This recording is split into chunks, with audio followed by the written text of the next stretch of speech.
आदर्शा मैत्री। अध्यापिका किं भवन्तः कयोश्चित् अपि मैत्री विषये किञ्चित् जानन्ति? किं कोऽपि कथयितुं शक्नोति? बालिका किम् अहं कथयामि महोदये? अध्यापिका आम् कथय।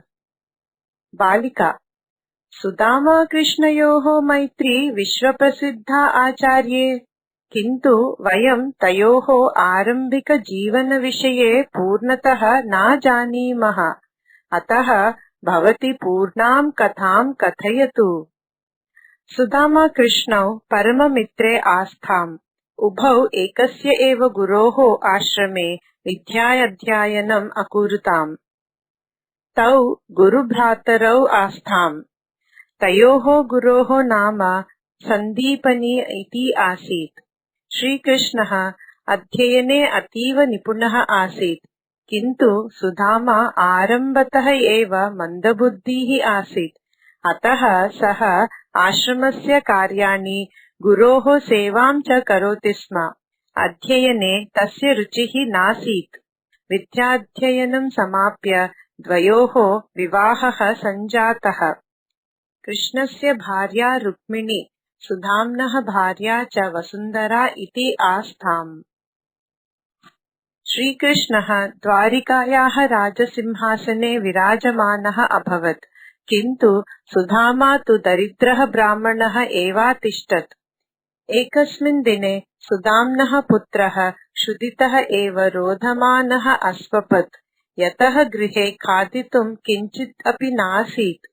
वसुन्धरा जानाति स्म यत् तस्याः पत्युः मित्रं श्रीकृष्णः द्वारिकायां राज्यं करोत्, अतः दुःखिता सा साहाय्यतायै स्वपतिं श्रीकृष्णस्य समीपे गन्तुम् अकथयत्। सुदामा श्रीकृष्णस्य पार्श्वेव गन्तुं मनः अकरोत्, किन्तु सः किञ्चित् उपहारं गृहीत्वा एव तत्र गन्तुम् ऐच्छत्। वसुन्धरायाः पार्श्वेव तु दातुं किञ्चित् अपि नासीत्। सुदाम्नः भार्या स्वपार्श्ववर्तिनः गृहं गत्वा तस्य गृहात् श्रीकृष्णाय उपहारस्वरूपेण दातुं मुष्टित्रयं तण्डुलान् आनीय स्वपतिम् अयच्छत्। वस्त्रे बद्धान् तण्डुलान् गृहीत्वा प्रसन्नमनसा सुदामा श्रीकृष्णस्य पार्श्वे द्वारिकां प्रति अगच्छत्। एवं जीर्णशीर्ण वेशभूषायां दरिद्रब्राह्मणः सुदामा द्वारिकाम् आगच्छत्। द्वारपालः तस्य आगमनस्य सूचनां श्रीकृष्णाय अयच्छत्। स्वमित्रस्य नाम श्रुत्वा श्रीकृष्णः धावित्वा एव स्वमित्रस्य दर्शनार्थम् आगच्छत्। श्रीकृष्णः सुदामा च परस्परं दृढम् आलिङ्गतः स्म। स्वमित्रस्य तादृशीम् अवस्थां विलोक्य श्रीकृष्णस्य नेत्राभ्याम् अश्रुधारा प्रावहत्। ततः श्रीकृष्णः स्वमित्रस्य चरणौ प्रक्षालयति स्म। अधुना द्वे मित्रे भोजनं खादताम्। श्रीकृष्णः स्नेहेन स्वमित्रं भोजनं भक्षयति स्म।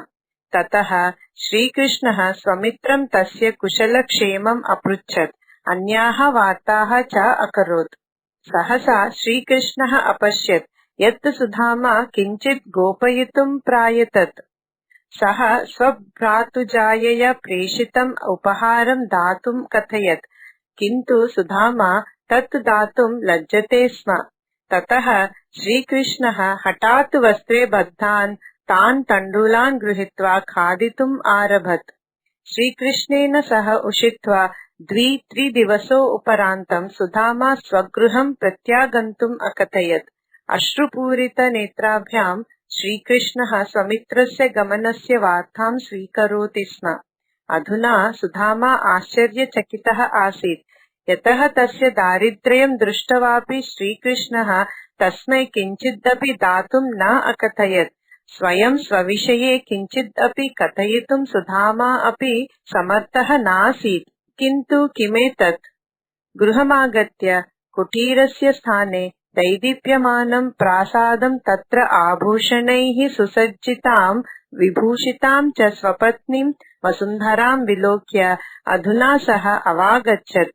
यत् स्वमित्रस्य श्रीकृष्णस्य कृपयैव तेन सर्वमिदं प्राप्तम् सन्मित्रमेव मित्रस्य स्थितिम् अवगच्छति तत्र कथनस्य कोऽपि अवकाशः एव न भवति ईदृशी एव भवति आदर्शा मैत्री।